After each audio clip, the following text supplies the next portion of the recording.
اللہ الرحمن الرحیم. السلام علیکم. بیٹھک کی ایک اور نشست کے ساتھ ڈاکٹر اظہر احمد آپ کی خدمت میں حاضر ہے. ایز یوزول ہمارے ساتھ ڈاکٹر عبدالوحید رانا صاحب موجود ہیں. رانا صاحب کی موجودگی کا مجھے یہ فائدہ رہتا ہے کہ وہ میری کمزوریوں پہ پردہ ڈالتے رہتے ہیں، تو ان کی روشنی میں ذرا پروگرام اچھا چلتا رہتا ہے. کریڈٹ میں بھی شامل ہو جاتا ہوں کہ مجھے فائدہ ہو جائے. اور ایک لحاظ سے یہ بڑا خاص ایپیسوڈ ہے ہمارا. ویسے تو ہماری کوشش یہ ہوتی ہے کہ ہر دفعہ ہی ہم نئے مہمانوں کو لاتے ہیں، اچھے مہمانوں کو لاتے ہیں اور ان سے اچھی بات چیت ہوتی ہے. اور ہمارا آغاز ہم نے کیا تھا کہ اپنے گھر سے، بحریہ یونیورسٹی کے ہی لوگوں سے. تو اس لحاظ سے یہ ایک خاص پروگرام ہے کہ پہلی دفعہ ہم نے جو ہمارے دوست ہیں یونیورسٹی سے باہر سے انہیں لے کے آئے ہیں، اور دونوں بہت ہی بڑے نام ایکیڈیمیا کے. ڈاکٹر نذیر حسین ڈائریکٹر ہیں school of politics and I R Quaid Azam university کے. ویسے اب میرا خیال ہے تھوڑی دن رہ گئے ڈائریکٹر کے. اس کے بعد کیا ہوتا ہے؟ ڈین سوشل سائنسز کہلاتا ہے. کیا کہلاتا ہے؟ بس دیکھیں یہ کیا ہوتا ہے. بڑے بڑے لوگ جو ہیں وہ ڈین سوشل سائنسز تک پہنچ جاتے ہیں. آگے آگے دیکھیے اور اس سے ہوتا ہے کیا. پروفیسر آمنہ محمود جو ہے انٹرنیشنل اسلامک یونیورسٹی میں انٹرنیشنل ریلیشنز اور پولیٹیکل سائنس، تو ہمارے پاس جو ہے نا اندر اور باہر کی سیاست جاننے والے لوگ موجود ہیں. لیکن ان کی اسپیشلٹی آپ کو نہیں پتہ، یہ کھانا بڑا اچھا کھلاتی ہیں. اب بناتی بھی بہت اچھا. بنانے پر مجھے اعتراض ہے. کھانا بنانے کی بات ہو رہی ہے میرا جی جی، اصل میں یہ کہ یہ صرف ڈائننگ ٹیبل پہ ملتے ہیں نا، اس لیے ان کو پتہ ہے کہ کھانا کھلاتی بہت اچھا، بنانے کا نہیں پتہ. چلیں اسی لیے وہ اب ہم ذرا جو ہے اس حلقہ 11 میں شامل ہوئے ہیں، تو شاید کبھی ہمیں بھی انویٹیشن مل جائے کہ ہم بھی گپ شپ لگا دیں. وہ ارادہ تو یہی تھا کہ مطلب ہے کہ اس کو بڑا لائٹ رکھیں گے، لیکن وہ اب میں جو یہاں سے بیٹھ کے جب میں نے آپ تین حضرات کو دیکھا تو مجھے وہ ایک نیا سا خیال آیا کہ ماشاءاللہ اس وقت سوشل سائنسز کے 3 جگمگاتے ہیرے میرے پاس موجود ہیں. اور سوشل سائنسز میں اس کیلیبر کے لوگ کم ملتے ہیں، اگر آپ مجھے اجازت دیں یہ کہنے کی. تو ادھر سے ہی اگر ہم آغاز کریں کہ کیا وجہ ہے. مجھے لگتا ہے کہ ہیں لوگ یا واقعی لوگ کم ہیں، کیونکہ وہ آپ کو ڈھونڈنا پڑتا ہے. اظہر صاحب اصل میں کمرشلائزیشن بڑی ہو گئی ہے، لوگ پیٹ پالنے کی طرف زیادہ توجہ دیتے ہیں. روح کی غذا اور سوچنے کی غذا ختم ہو چکی ہے. ہمارے وقت میں تو اپنے وقتوں کی بات کروں گا، فلاسفی، کمپیریٹیو ریلیجن، ہسٹری، یہ ایسے سبجیکٹ تھے جس سے ہمیں ایتھکس، مورالٹی آتی تھی. اب ہم وہ مشینی بن گئے ہیں، ایم بی اے، کمپیوٹر. تو وہ ہماری آہستہ آہستہ جو ارتقائی منازل ہیں وہ سوچ کی بجائے مشین میں تبدیل ہو گئی ہیں. یہ بہت بڑا ایک ڈائلما ہے، اور اسی وجہ سے ہمارے معاشرے میں بھی جو ارتقائی منازل ہیں وہ بڑی مکینیکل ہو گئی ہیں. نوکری اور پیسہ بس. اور پھر اس پہ ترا امتیاز یہ کہ ہمارے میڈیا نے ہمیں اتنا ہیجانی کیفیت میں ڈال دی ہے. کون بنے گا کروڑ پتی، راتوں رات کیسے امیر ہو جائیں. اس نے بھی ہمیں وہ جو ایک اندر تھی نا، ہمارے لاہور میں تو یہی ہوتا تھا، کنٹینٹنیس ایک تھی نا، قناعت پسندی، وہ اب ختم ہو گئی. اور اس کا سب سے بڑا نقصان سوشل سائنسز کو ہوا کہ ہم سمجھتے ہیں نہیں یار سوشل سائنسز جو ہے نا یہ تو ایسی بس ان لوگوں کا کام ہے جن کو پاس اور کچھ بھی نہیں ہے، اس سے کوئی فائدہ نہیں ہے، کچھ نہیں نکلے گا آپ کو. رئیسی کسر پیرنٹس نے پوری کر دی ہے کہ جی نہیں آپ نے سوشل سائنس میں کیا ہے بھائی، اس میں کچھ ہے نہیں، کوئی ایسی بات بلکہ وہ حالانکہ بندے تو ہم نہیں بنانے ہیں. ہاں، لیکن ڈاکٹر صاحب وہ ایسے بھی ہے نا کہ جب بچے پڑھ رہے ہوتے ہیں نا تو جو قابل بچہ ہوتا ہے جو بڑے اچھے نمبر لیتا ہے اسے پری انجینئرنگ، پری میڈیکل لے دیا جاتا تھا. اور جو بچے آرٹس کی طرف جاتے تھے یا رجحان ہوتا تھا یا کسی بھی وجہ سے ان کا شوق تھا تو وہ یہ سمجھتے تھے کہ جو آرٹس میں پڑھا ہے نا وہ تو نالائق ہے. اچھا مزے کی بات ہے، ایک دفعہ ہم فاسٹ یونیورسٹی گئے تو اب ہم نے تو ایس یو ایل جانا تھا، سوشل سائنس کی طرف ہی جانا تھا کیونکہ ہمیں تو وہیں پہ بلایا جاتا ہے جیسے آپ نے انوائٹ کر لیا. تو راستے میں کچھ بچے کھڑے تھے، بچیاں اور بچے کھڑے تھے، تو ہم نے ان سے پوچھا، میرے ساتھ 2-3 اور لڑکیاں بھی تھیں، تو ہم نے کہا کہ بیٹے ادھر جانا ہے سوشل سائنس میں، تو اس نے ایسے کر کے دیکھا، اس نے کہا کہ ٹھیک ہے وہ اس طرف ہے، اور عجیب سا اس نے منہ بنایا. تو میں نے کہا کہ شاید اس کا کوئی جھگڑا ہوا ہوگا ان ڈپارٹمنٹ والوں سے. تو اس نے کہا، میں نے کہا اچھا آپ کون سے ڈپارٹمنٹ میں ہیں؟ کہتے ہیں very proudly computer science department سے. تو وہ اپنے آپ کو کچھ اتنا زیادہ بہتر سمجھتے ہیں، اگرچہ جب فیلڈ میں جاتے ہیں تو انڈر تو انہوں نے سوشل سائنس والوں کا ہی سرو کرنا ہوتا ہے، لیکن جب پڑھے ہوتے ہیں تو ایک بڑا انتھوزیزم ہوتا ہے، اور وہ دے لک ڈاؤن اپاؤن کہ یہ چھوٹے لوگ ہیں جو سوشل سائنسز پڑھیں. مجھے ایسے لگا. اور جو ڈاکٹر صاحب کہہ رہے ہیں کہ تر امتیاز اس پہ یہ ہوا کہ گورنمنٹ نے، اب دیکھیں کہ یہ جو عطاء الرحمان صاحب آئے تو انہوں نے سارے سوشل سائنس والوں کو پاسے کر دیا. سمجھے آپ، انہوں نے کہا جی یہ تو کہیں سٹینڈ ہی نہیں کرتے، نہ کوئی سروس کرائٹیریا، نہ پرموشن کرائٹیریا، کسی کھاتے میں ہی نہیں ہے نا، ساری کیمسٹری فزکس اور وہ سب چل رہے ہیں. سوسائٹی میں سوشل سائنسز کو سیپریٹ کر کے ساری دنیا نے یہ دیکھا کہ سوسائٹی نہیں چل سکتی، اس لیے کہ science which govern the principles of society, تو وہ تو سوشل سائنسز ہی ہیں نا. آپ دیکھیے کہ بہت زیادہ سوسائٹی میں یہ باتیں ہوتی ہیں، ڈیورس ریٹ بڑھا ہے، لوگ ایک دوسرے سے لڑتے ہیں، ان کی تربیت نہیں ہوئی بھی، اس لیے کہ they don't know that how much social values are valuable for the society. تو ہم ڈاکٹر انجینئرز ڈھونڈتے ہیں کہ ان سے شادی کر دی جائے. تو میں کہتی ہوں کہ بچے کی تو تربیت ہوئی ہوگی تو وہ اچھی زندگی گزارے گا نا. ڈاکٹر انجینئر صحیح، اس کو جاب مل جائے گی. ایون جابس میں بھی they are not good for jobs, کیونکہ وہ ان کو بیسک ایتھکس نہیں آتے ہوتے، how to interact with others, اور چوتھے دن نوکری چھوڑ کے باہر چلے جاتے ہیں. تو یہ تو سوشل سائنسز ڈاکٹر آمنہ اسی طرح دیکھیں نا، آپ جو ورک ایتھکس کی بات کر رہی ہیں، ورک پلیسز میں ہیرسمنٹ کیوں زیادہ بڑھ گئی ہے؟ اب مطلب ہماری جو ہم جس معاشرے میں پلے بڑھے ہیں وہاں کوئی ایسا تفریق نہیں ہوتی تھی کہ آپ فیمیل ہیں یا میل ہیں. ہم بہت اچھے ماحول میں پڑھے لکھے تھے، اور یہ کنجینگل ماحول سوشل سائنٹسٹ ہی کریٹ کرتا ہے کہ جب اس کو دوسرے کا بھی پتہ ہو، اپنا بھی پتہ ہو. ابھی دیکھیں کہ اب ہمارے وقتوں میں ایسی کوئی بات نہیں تھی. ابھی دیکھیں ایک ہیرسمنٹ اوبرزمن بن گیا ہے، ابھی نئے رول آ گئے ہیں. میں نے تو اپنی لائف میں جب میں نے جب کام شروع کیا تھا، مجھے تو کبھی ہیرسمنٹ نہ اس طرف سے نہ اس طرف سے کبھی محسوس ہوئی تھی، اور اس کی وجہ یہی تھی کہ ہم نے کبھی اپنے کسی کولیگ کو سمجھا ہر نہیں. استاد خود ہی امبڈسمن تھا، بالکل کہ کس کی مجال تھی کہ استاد کی موجودگی میں کوئی ایسا ہو جائے. جو ادارے کا سربراہ ہے وہ خود امبڈسمن تھا، اس کی ذمہ داری تھی وہ اس کو. لیکن وہ بالکل وہی اب مادہ پرستی کے دور میں وہ چیزیں پھر پڑھاتے، وہ سیوک پڑھتے تھے اس قسم کے جو ہے وہ. سب سے بڑی بھی ہے نا، جو میں میری اپنی ذاتی رائے، وہ جو قناعت پسندی تھی نا وہ ختم ہو گئی ہے. ذہنی قناعت پسندی بھی اور فکری قناعت پسندی بھی، وہ ہماری بالکل سوچ کا دائرہ جو ہے وہ بہت مخصوص مشینی انداز میں چل رہا ہے. میرا خیال ہے یہ بھی ایک بات ہے کہ سوشل سائنسز اور نیچرل سائنسز کی بحث تو بڑی پرانی ہے، اور کچھ لوگ اس کو کہتے ہیں کہ رائیولری ہے ایک دونوں کے درمیان میں. لیکن حقیقت یہ ہے کہ نیچرل سائنسز والے جو ہیں وہ بتاتے ہیں، ان کا بڑا کنٹریبیوشن ہے کہ چیزوں کو کیسے کرنا ہے، لیکن سوشل سائنٹسٹ یہ بتاتے ہیں کیوں کرنا ہے. زندگی کا مطلب، زندگی کا معنی جو ہے وہ سوشل سائنٹسٹ جانتا ہے، بتاتا ہے.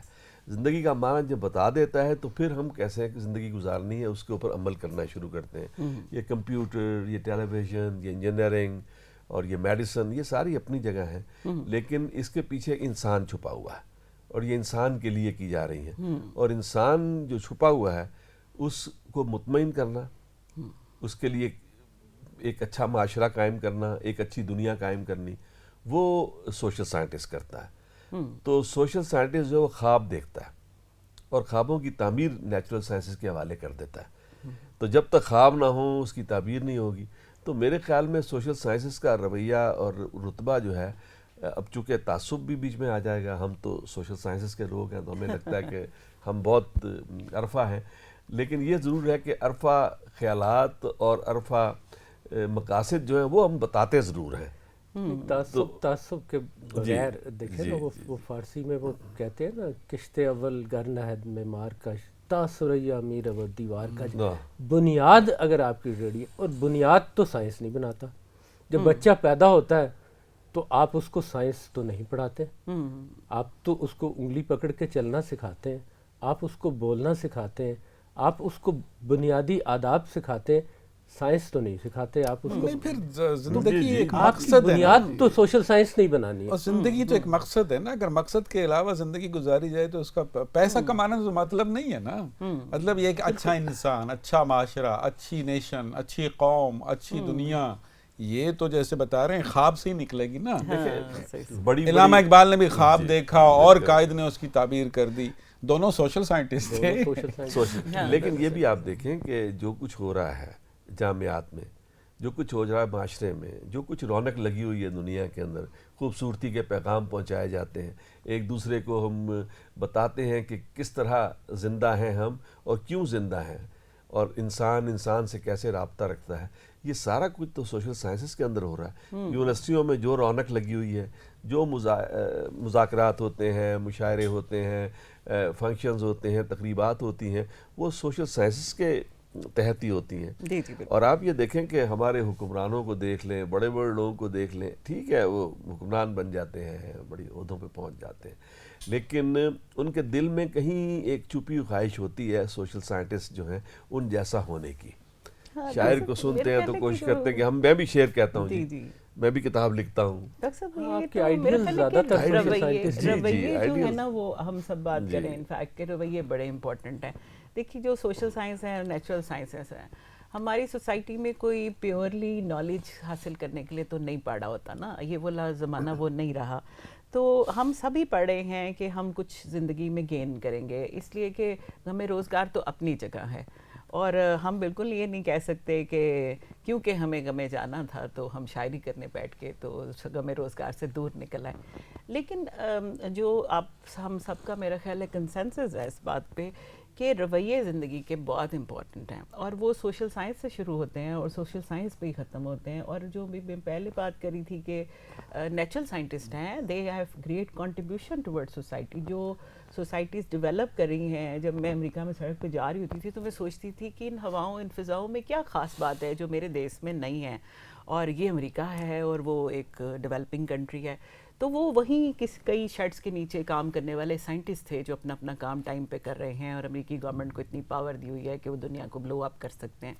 لیکن وہاں پہ بھی رویے بہت امپورٹنٹ ہے ایون سائنٹسٹ جب کام کر رہے ہیں. اور ہم دیکھتے ہیں کہ بہت سی ریسرچز آتی ہیں کہ سائنٹسٹ کلیپس کر جاتے ہیں. آپ کو پتہ ہے کہ جو سب سے پہلے جو اکانومسٹ تھا جو کلیپس کیا تھا، اس کا نروس بریک ڈاؤن ہو گیا تھا کیونکہ وہ صرف گنتا ہی رہتا تھا. جے ایس مل کی بات کر رہی ہوں میں کہ 16 ایئرس میں جب اس نے دنیا میں سب کچھ اچیو کر لیا تو جو اس کو واپس لانے والی کیا چیز تھی؟ شاعری، دوستی، محبت، ڈیووشن. تو اس لیے اس کی انسانوں کو اگر بہت ضرورت ہے. سوشل اور نیچرل سائنس کی بحث سے نکل آئیں اور انسانیت پہ فوکس کریں کہ انسان اچھا انسان کیسے بن سکتا ہے، اس کو معاشرہ کیسے بنا سکتا ہے. وہ کیا ہے علامہ اقبال کا، قوم مذہب سے ہے، قوم فرد سے ہے، فرد ورنہ تو وی آر انڈیویجول، ہم تو قوم بن ہی نہیں سکتے. اور پھر ہمارے ہاں یہ بڑا رواج ہے، فیشن ہے کہنے کا کہ جی پاکستان تو قوم ہے ہی نہیں، تو ایک بھیڑ چال کی نیشن ہے، بس کسی ایک چیز پہ لگ جائے تو لگ جاتی ہے، ورنہ تو بالکل. لیکن میں نے اپنے مشاہدے میں دیکھا ہے 1965 کسی کو یاد نہیں تھا، لیکن ابھی یہ 2005 کا جب ارتھکویک ہوا ہے تو قوم کیسے چہل ہوئی ہے مجھے سرپرائزنگلی. اور میں ڈاکٹر آمنہ بھی، شاید رانا صاحب بھی، ہم اپنے اسٹوڈنٹ کو یہ کہتے تھے یار دیکھو. اور مجھے یاد ہے اچھی طرح اس کے بعد ایک نیو یارک ٹائمز میں ایک آرٹیکل لکھا گیا تھا، پاکستان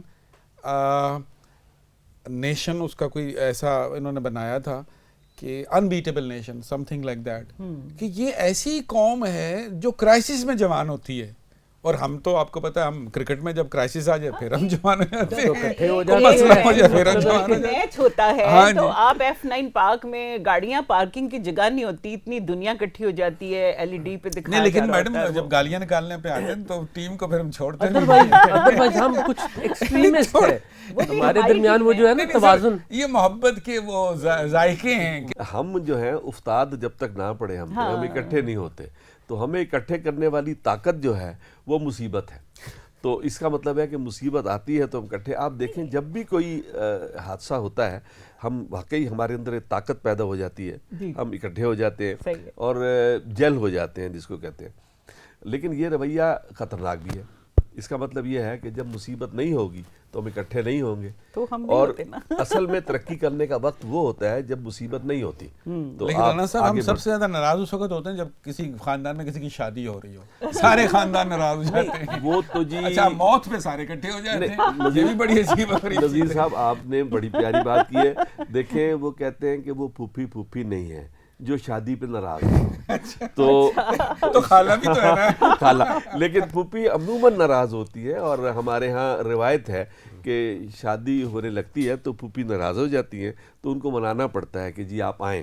وہ انکار کرتی ہے اینڈ ٹائم پہ کہ میں نہیں آؤں گی جی شادی میں. وہ سرکاری وفد بھیجنا پڑتا ہے, پھر الٹیمیٹلی خود جانا پڑتا ہے. دولہا کا باپ دولہا, اور وہ کیونکہ وہ اعلان کرتی ہے کہ گستاخی ہوئی ہے, وہ آپ کو پتہ نہیں ہوتا کہ آپ نے کیا غلطی کی ہے, لیکن بتانا پڑتا ہے جی یہ غلطی کر لی ہے, تو فلانے موقع پہ تم نے فلانا جو نہیں وقت سر, تھا وہ بھی ہوتا ہے کارڈ میں میرا نام اوپر کیوں نہیں لکھا. اوپر, یہ بھی ایک لیکن میرے خیال ہے کہ یہ تو ایک محبت کے رشتے ہیں جس جی, پہ آپ جی, کا پھوپھی کلیم ہے نا. ہوتا ہے نا. جی, اچھا جی. فی الحال تو میں بہت زیادہ بچوں کی پھوپھی ہوں, اور رات کو بھی میں سو رہی تھی تقریباً 1:30 بجے, تو میری نیس ہے جو وہ لنڈن سے مجھے کال کری تھی, پھوپھو شوڈ آئی کال, میسج پہ میسج آ رہا تھا. پھر میں نے اسے کال کر لیا تو اس نے مجھے کہا کہ مجھے نیند نہیں آ رہی آپ کے بغیر نا. تو میں نے کہا اچھا لیکن بیٹے it's too late in Pakistan. تو اس نے کہا پتہ نہیں شاید اس کا it's 8:30 here, so it's not time to sleep. تو پھوپھیاں ایسی بھی ہوتی ہیں جن کے لیے بچوں کے لیے, میں ایک اور میں اگر کہ یہ محبت کے رشتے ہی ہیں جس کی وجہ سے ان کا کلیم ہوتا ہے کہ بھئی مجھے کوئی منانے آئے گا. بالکل صحیح یاد آ گیا وہ ان کی وہ لیٹ سے بات. ہمارے بھی کوئی عزیزوں میں کچھ لوگوں کی وہ عادت ہوتی ہے رات کو لیٹ چلے جا رہے ہیں, آپ نے ان کو شام کی چائے پہ بلایا تو وہ 12 بجے جناب علی رات کو دروازہ ناک, تو وہ چلے گئے. ایک بزرگ تھے وہ ان کے گھر کہیں ملنے انہوں نے کہا جی ہم ملنے آئیں گے, آپ بیٹا آ جانا. وہ چلے گئے. اب وہ رات کو کوئی انہوں نے جو ہے نا 12 بجے جا کے ان کی بجائی بیل. اچھا بزرگ تو تھوڑا لحاظ بھی نہیں کرتے.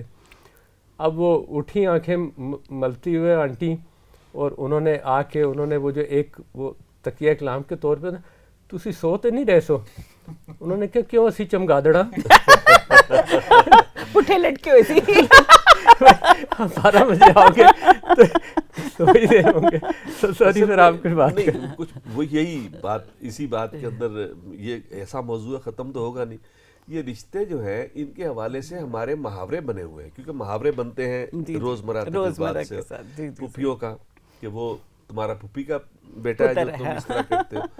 اور آپ نے غور کیا کہ ہمارا ایک رشتہ ہے ماموں کا, وہ بڑا دلچسپ ہے کہ وہ پنجابی میں کہتے ہیں وہ تیرا ماما لگتا ہے. صحیح مینس کہ ماما اتنا بڑا رشتہ ہے. جی بالکل صحیح. چلے وہ کوئی تو کہنا ماموں بنا دیتا ہے, آج کل یہ چینج ہو گیا, ماموں بنا دیا, حالانکہ وہ چندہ ماموں سے ٹریننگ ملی تھی, ماموں بن گیا جی. تو لیکن ماموں کا رشتہ جو ہے وہ کیونکہ ماں کے حوالے سے ذمہ داری کا رشتہ کہ ماموں جو ہے ذمہ دار ہے بہت سے معاملات کا, اور بڑی مظلوم رشتہ ہے کہ اگر دیکھا جائے تو. چونکہ میں آپ سب سے چھوٹا ہوں تو میں ایک بات کہہ سکتا ہوں کہ جی یہ جو ہم بچوں پہ بھی بعض کو ظلم کر دیتے ہیں. میرے ہاتھ پہ ڈاکہ مارا ہے, چلو کیمرہ بتائے گا. اچھا مسئلہ یہ ہے کہ اچھا جی شادی جو ہے وہ خالہ کے بیٹے سے کرنی ہے, ماموں کے بیٹے, اچھا پھوپھے دے, یہ تھوڑا سا ہم خدا کا واسطہ ہے اپنے بچوں کو تھوڑا, میں یہ نہیں کہہ رہا کہ زیادہ کریں, لیکن تھوڑا سا یہ ماموں اور خالہ اور پھوپھی اور ان سے نکال دیں. ورنہ وہ جیسے آپ فرما رہی تھیں کہ بیٹے کو یا بیٹی کو میں نے ڈاکٹر بنانا ہے, ماں نے انجینئر بنانا ہے, اور بنا کے سوشل سائنٹسٹ بن جاتا ہے. تو یہ ہمیں تھوڑا سا, اب میں مجھے کوئی ایز اے اکیڈمک جب میرے پاس آتا ہے تو میں کہتا ہوں مجھے اس کا رزلٹ دکھائیں جی. اس میں رزلٹ میں دیکھتا ہوں فزکس میں اگر اچھے نمبر ہیں یا ہسٹری میں, تو میں کہتا ہوں اس کو اس لائن پہ ڈال دیں. آپ بچے پہ ظلم نہ کریں, کیونکہ ہمارا معاشرہ دیکھیں, ہم ایک وہ, میں موضوع کو تبدیل نہیں کرنا چاہتا, لیکن ایک اور کہتے جنریشن گیپ آ گیا جی. جنریشن گیپ کیوں آ گیا ہے؟ اس لیے کہ ہم بچوں کی ضروریات کو سمجھنے کی کوشش نہیں کرتے, ان کی فکری پروان کو ہم نہیں چلانا, بس ہم نے تھوپنا ہے کہ جی میرے نال ہے, ہمارے ساتھ یہ ہوا تھا, اچھا جی جا اپنی حسرتوں پہ آنسو بہا کے سو جا. تو کہتے ہیں جی نہیں, اس کو ہم امپلیمنٹ کرنے کی اپنی ساری خواہشات بچے یا بچی میں تلا، وہ بیچارہ نہ پھر سائنٹسٹ بنتا ہے نہ انجینئر بنتا ہے، وہ کچھ اور ہی بن جاتا ہے. تو میں سمجھتا ہوں کہ اس رویے کو بھی ہمیں ایز اے ایلڈر اس کو دیکھنا چاہیے کہ اس کو ہم کیسے تبدیل کر سکتے ہیں. ویسے میرے خیال میں تبدیل ہو گیا ہے، میں محسوس کر رہا ہوں کہ بہت زیادہ تبدیل ہو گیا ہے. اب بچوں کو اتنا مجبور نہیں کیا جاتا کہ وہ کوئی خاص مضمون پڑھیں یا کسی خاص شعبے میں جائیں. ایک جو انڈیپینڈنس کا تصور ہے نا بچوں میں، وہ بہت اسٹرانگلی ہو گیا ہے، ایمرج ہوا ہے، اور کچھ عرصے میں بچے اپنا فیصلہ خود کرنے لگے ہیں کسی حد تک. بچے میرا خیال ہے کرنے لگ گئے، پیرنٹس اب بھی وہی کوشش کرتے ہیں. تو کوشش ان کی وہی ہے، اس کا اثر کوئی نہیں ہے. اب وہ جس طرح ہمارے ہاں، میں اسے اکثر کہتا ہوں، میرے دوستوں نے اس کو تسلیم کیا کہ یہ تم نے صحیح ٹرم ایجاد کی ہے. میں ایک لفظ استعمال کرتا ہوں، ہائی اسکول سنڈروم یا ہائی اسکول رومانس. تو ہائی اسکول رومانس جو ہے وہ بچوں میں ہوتا ہے کہ ایک سٹیج جب 12ویں جماعت جس کو F A F S C A level کرتے ہیں بچے، تو ان کے اندر ہائی اسکول رومانس ہوتا ہے. وہ ہائی اسکول رومانس یہ ہوتا ہے کہ لوگوں کو دیکھ کے ویسا بننے کی کوشش کرنا. تو اس سٹیج تک تو ابھی ہم نے جب داخلے ہم کرتے ہیں بچوں کے، تو میں دیکھتا ہوں کہ وہ بیچارے چاہتے یہ تھے کہ سائنس کے مضامین پڑھ کے ڈاکٹر یا انجینئر بن جائیں، اور لیکن نہیں بن سکے تو پھر اس طرف آ جاتے ہیں. اور اب پھر آئی آر پڑھنا چاہتے ہیں تاکہ ہم سی ایس ایس کر لیں گے.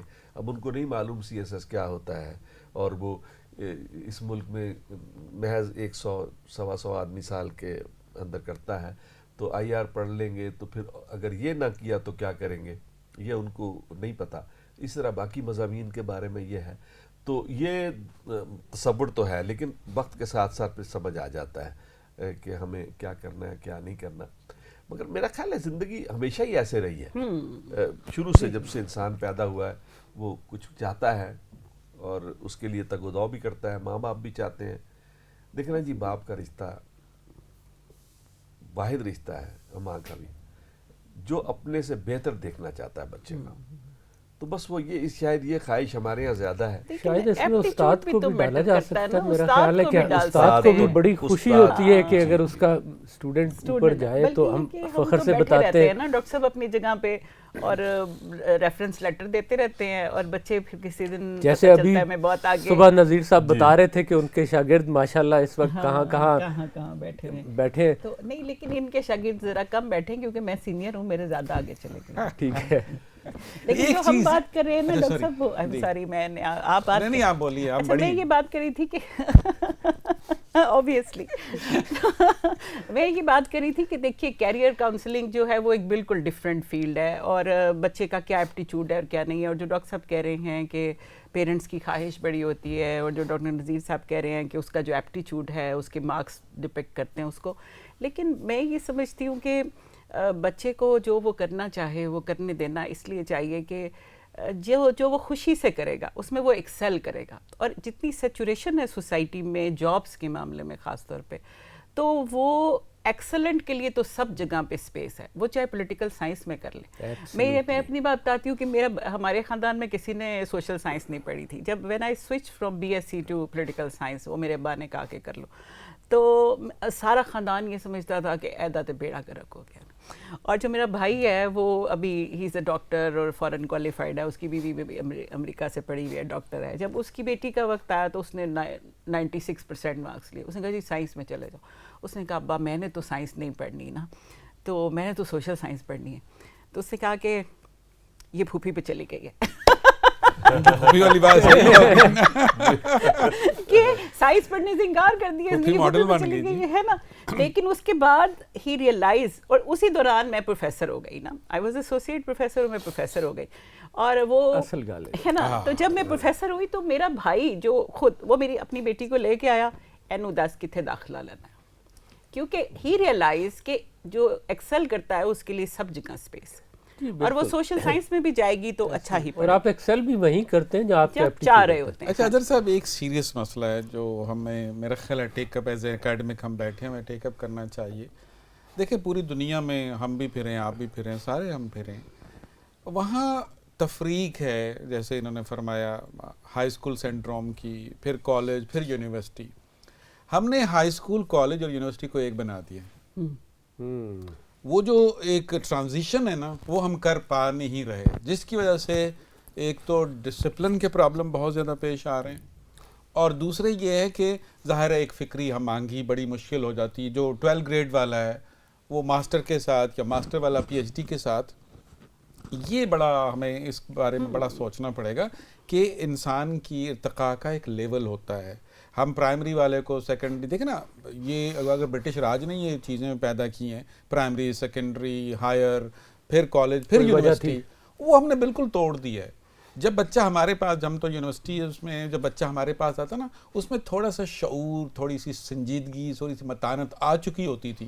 وہ کالج والا جو ماحول ہے نا وہ اب یونیورسٹی میں شفٹ ہو گیا, جس کی وجہ سے مجھے ایز اے ٹیچر یا استاد تو مجھے وہ چیزیں فیل ہو رہی ہیں. یہ ہم اس کی طرف کبھی سیریسلی نہیں سوچ رہے, اور والدین تو بیچارے اس معاملے میں بالکل بے قصور ہیں کہ انہوں نے تو بچے کو بھیجنا ہے.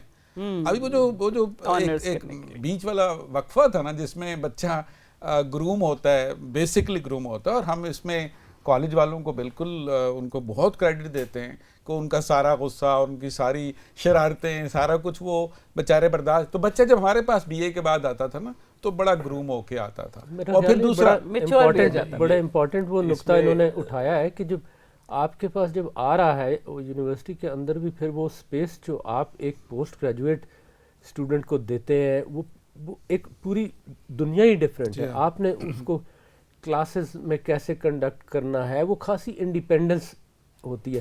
پر وہ جب ہم ان کو اکٹھا کر دیتے ہیں تو وہ پھر ہم وہی پالیسی سب کے لیے بنا دیتے ہیں, وہ بھی اسٹوڈنٹ نہیں. ہم اپنے 80s کی بات کر رہے ہیں یا 90s کی بات کر رہے ہیں, اس میں استاد ایک بڑا مقام ہوتا تھا. اب مجھے اچھی طرح یاد ہے کہ اگر خدا نہ خواستہ کہیں لڑائی بھی ہو رہی تھی, رانا صاحب کو یاد ہوگا, اور دونوں گروپوں میں ہوتے تھے, اس میں کوئی نہیں, ہم تو دوستی بھی کرتے تھے. لڑائی اگر استاد بیچ میں آ جائے تو یقین مانے وہ منہ دوسری طرف کر کے چلے جاتے تھے.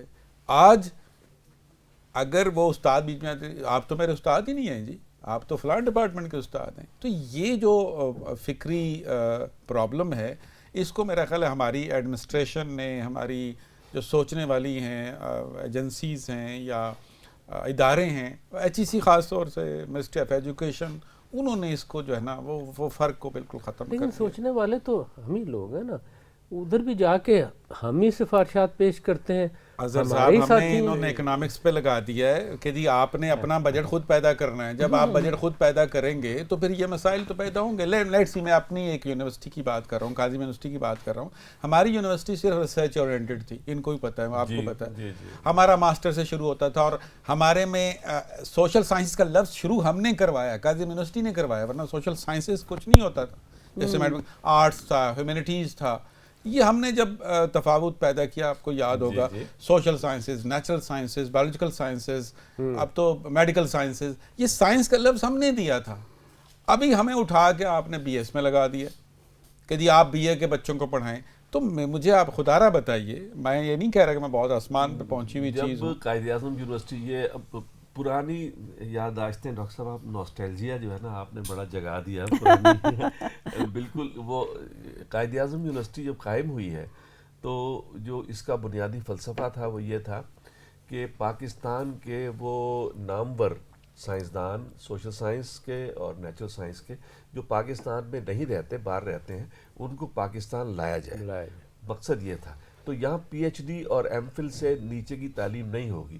تو ہمارے جانے سے پہلے جب میں نے داخلہ لیا, اور اس کے بعد ڈاکٹر نذیر صاحب نے داخلہ لیا, اس وقت سے پہلے جب ایم ایس سی شروع کی گئی, یعنی ایم ایس سی کا لفظ پہلی دفعہ قائد اعظم یونیورسٹی میں استعمال ہوا ایم اے کی جگہ, تو بڑا اعتراض ہوا کہ جی ریسرچ یونیورسٹی ہے, اس نے تو اعلیٰ تعلیم دینی ہے. اعلیٰ تعلیم تھی ایم فل اور P H D, M S C اعلیٰ تعلیم نہیں تھی. تو یہ کیوں شروع کیا, لیکن شروع ہوا. اور اب ہمارے ساتھ جو پرابلم ہو رہی ہے, جس کی طرف سب اشارہ کر رہے ہیں, کہ دو قسم کے استاد ہیں. ایک وہ جو یونیورسٹی کا تصور ذہن میں لے کے 13ویں جماعت کے چھوٹے سے بچے کو, جس کی عمر 18 سال کچھ مہینے ہوتی ہے, اسے پڑھاتا ہے. ایک وہ ہے, اور وہ جب پڑھاتا ہے تو اس کے لیول پہ نہیں آتا, اس تھیوریٹیکل اس فریم ورک کے اندر وہ بچہ فٹ نہیں ہوتا. ایک دوسری قسم کا استاد ہے جو 16ویں جماعت میں جب وہ آخری سیمیسٹر میں پہنچ جاتا ہے, اس کو اس طرح پڑھاتا ہے جس طرح 13ویں جماعت کے 18 سال کے بچے کو پڑھانا ہے. تو ایک ایسا تفاوت, ایک ایسی خلا پیدا ہو گیا ہے جس کے نتیجے میں سمجھ میں نہیں آتا کہ کیا صحیح ہے اور کیا غلط ہے. بڑا سیریس مسئلہ ہے, اشارہ جو ڈاکٹر عزیز صاحب کی کر رہے ہیں کہ یہ یونیورسٹی, آپ دیکھیں کالج ختم ہو رہے ہیں, اب ہر کالج یونیورسٹی بنتا جا رہا ہے. اور ڈاکٹر صاحب اس میں یہ کہ جو کالجز ہیں وہ ہمارا بڑا ریسورس تھا. آپ دیکھیں گے بہت بڑے بڑے شاعر, بہت بڑے بڑے ادیب جو ہیں وہ ان کالجز میں گورنمنٹ پیدا کیے کالج تھے. ایک نام گورنمنٹ کالج ایک ہماری نام سب تھا. کی خواہش ہوتی تھی گورنمنٹ کالج میں ڈاکٹر جائے. صاحب ایک مجھے اجازت دیں, اب آپ نے چھیڑا تو مجھے یہ بات کرنی چاہیے اور کروں گا میں, زبردستی آپ اجازت دیں. اچھا جی, آپ ٹیلی ویژن کی بات کر رہے تھے, آپ تو پروڈیوسر بھی رہے ہیں, آپ تو پروڈکشن کرتے رہے ہیں اور آپ جانتے ہیں.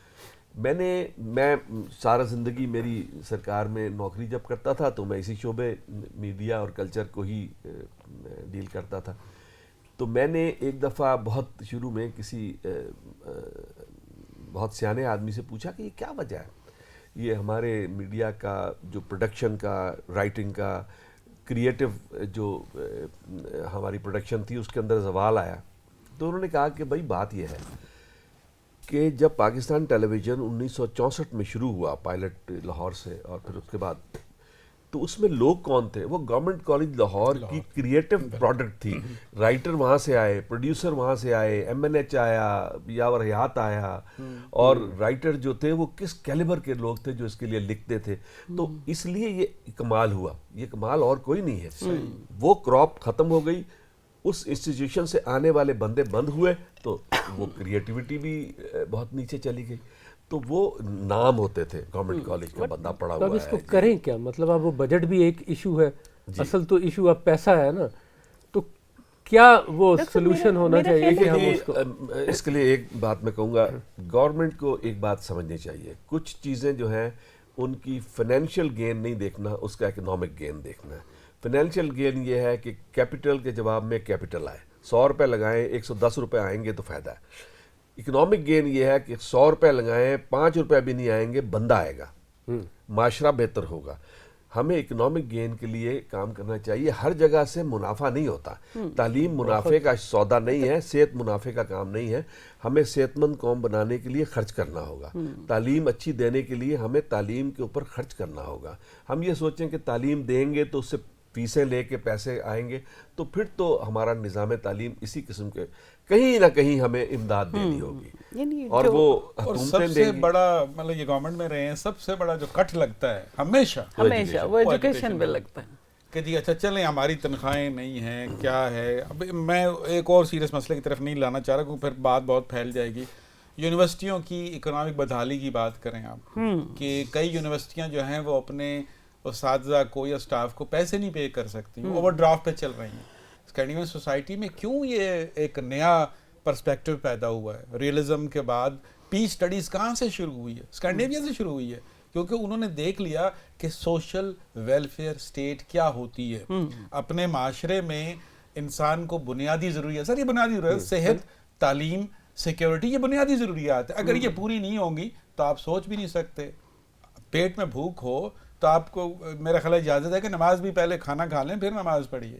تو یہ بات بڑی اہم ہے کہ ہمیں اگر ایک اچھا معاشرہ, ایک پروڈکٹیو معاشرہ بنانا ہے تو ہمیں تعلیم کو فوکس کرنا پڑے گا. اگر تعلیم کو ہم فوکس نہیں کریں گے تو انسانی ارتقاء کبھی بھی نہیں ہو پائے گا. ہم شاید پرائمری میں, بے شک ہم یونیورسٹی میں بیٹھے رہیں, لیکن ہماری سطحی سوچ جو ہے وہ پرائمری سطح سے آگے نہیں آ سکے گی, کبھی بھی نہیں آ سکے گی. وہ کہتے ہیں نا جو دل سے نکلتی ہے اثر رکھتی ہے, تو یہ باتیں ظاہر ہے کہ وہ ہمارے دل سے نکل رہی ہیں, اور جب یہ باتیں چل پڑیں تو پھر وقت کا احساس نہیں رہتا کہ وقت کیسے ڈاکٹر صاحب میں ایک بات ضرور کرنا چاہتی ہوں, وہ جو ہم سب بات کریں نا کہ یونیورسٹی ایجوکیشن, اور یہ ذرا جلدی پلاننگ کر لی کہ بچے چھوٹے چھوٹے ہوتے ہیں اور یونیورسٹی آ جاتے ہیں. لیکن بہت پہلے میں نے 2000 میں میرا ایک آرٹیکل چھپا تھا کہ آپ ایجوکیشن کیوں دیتے ہیں, آپ ہیومن ریسورس بنانا چاہتے ہیں نا. آپ اسی پاپولیشن کو جو کہ ایک موب ہے اور جو آپ کے اوپر برڈن ہے, اور ہم کہتے ہیں پاپولیشن ایکسپلوژن ہے, تو ہم اس کو ہیومن ریسورس بنانا چاہتے ہیں. تو اس کے لیے ہمیں پہلے بیٹھ کے نا بڑے لیول پہ پلاننگ کرنی پڑے گی. ہمیں اسکول لیول سے سٹارٹ کرنا پڑے گا. دیکھیں آپ یہ بلاکس رکھ دیتے ہیں, یہ لکڑی کے ہیں, یہ لوہے کے ہیں, اور بچے کو ورک شاپ میں چھوڑ بنیادی دیتے ہیں. تعلیم. بچے کو ورک شاپ میں چھوڑ دیتے ہیں نا, تو بچہ اگر لوہے سے کوٹنا چاہتا ہے تو وہ ہتھوڑی پکڑ لے گا, لوہا کوٹنا شروع کر دے گا, نہیں تو ادھر بلاک سے کوئی چیزیں بنانے لگ جائے گا. تو یہ جب میرے بھائی پڑھتے تھے سینٹرل ماڈل اسکول میں, تو ایسے ہوتا تھا کہ 3 گھنٹے کی ورک شاپ ہوتی تھی ہفتے میں ایک دفعہ, اور وہ یہ سارے کام کرتے تھے.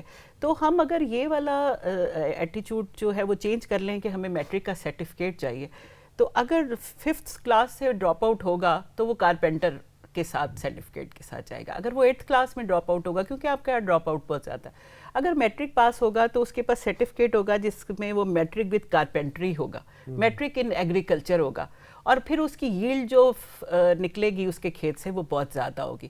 پھر وہ یونیورسٹی نہیں آئے گا. اب آپ دیکھیں کہ پچھلے سال IIU نے کانووکیشن میں 6000 ڈگریز تھیں. بچے ہم سے سوال کر رہے تھے کیا 6 نوکریاں بھی ہیں آپ کے پاس دینے کے لیے؟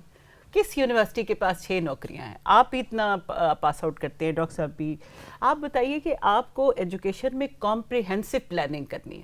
وہ جو ہم اگزامپل دیتے ہیں نا کہ یہ جو کوریا آپ کا پلان لے گیا, سیکنڈ 5 ایئر پلان, اور انہوں نے امپلیمنٹ کر دیا تو آپ نے نہیں کیا, تو ہم اب اس سے پیچھے چلے گئے ہیں کہ اب پہلے ہمیں پلاننگ کرنی ہے. ہم تجربے کر رہے ہیں نا, تو وہ ہمیں ختم کرنے میں پلاننگ کرنی ہے. ڈاکٹر صاحب مختصر لفظ میں ایک اجازت دے دیں تو عرض کرتا ہوں, برک اینڈ مارٹر اور انرولمنٹ, یہ ہمارا سارا تھرسٹ اس پہ رہ گیا ہے. برک اینڈ مارٹر ہے اور اس میں انرولمنٹ ہے. ایجوکیشن بیچ میں سے کہیں غائب ہو گئی ہے, تو بندہ بیچ میں نہیں کہیں نظر آ رہا. تو وہ مجھے ایک شعر یاد آ گیا, بہت ہی ہم نے سنجیدہ گفتگو کی ہے, شاید سننے والوں کو اس میں سے کوئی پہلو ایسا ملے جو وہ بھی غور کر سکے. تو وہ ایک شعر ابھی ذہن میں کل بلایا اس حوالے سے, گھر میں ہیں بس 6 ہی لوگ, 4 دیواریں چھت اور میں. تو یہ صورتحال پیدا ہو گئی ہے کہ بندہ بیچ میں غائب ہو گیا, اور دیواریں ہیں, چھتیں ہیں. ان کی بات سے یاد اسٹرکچر آیا, ہے, گھر چھوڑ دیا ہم نے, مکان میں رہ رہے ہیں. مکان میں. صحیح. وہ پھر ایک شعر یاد آیا کہ میرے خدا مجھے اتنا تو معتبر کر دے, میں جس مکان میں رہتا ہوں اس کو گھر کر دے. صحیح. یہ آگہی مجھے رکھتی ہے بے قرار, پوشیدہ اس شرر میں ہے آتش کدے ہزار. واہ واہ واہ. اس کے ساتھ آج کی نشست کا اختتام. پھر انشاءاللہ اگلے ہفتے آپ سے ملاقات کریں گے. بہت شکریہ.